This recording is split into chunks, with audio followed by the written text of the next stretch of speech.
I want to chat really quick about one important thing that you might not have thought of, and that is getting a great photo of your dog.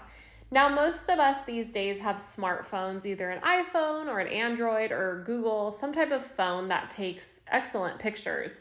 You don't need to have any fancy cameras. We have great cameras on our phones these days.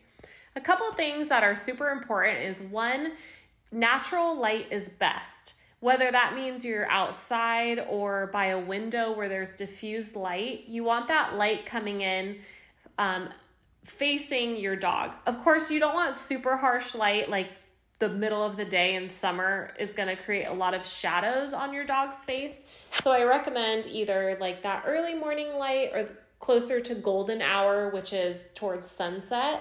That can be a great time to take pictures. Make sure the light source is behind you if you are facing your dog and taking a picture of them.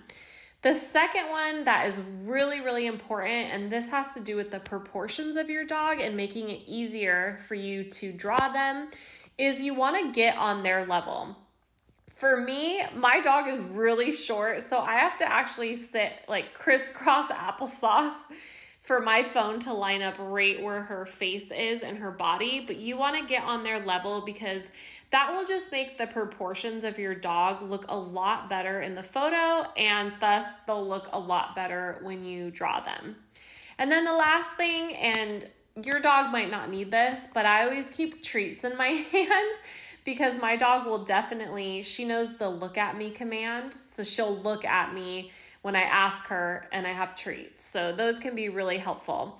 But use those tips to get a great photo of your dog. And then once you have the photo, come back and we can start the drawing and painting process.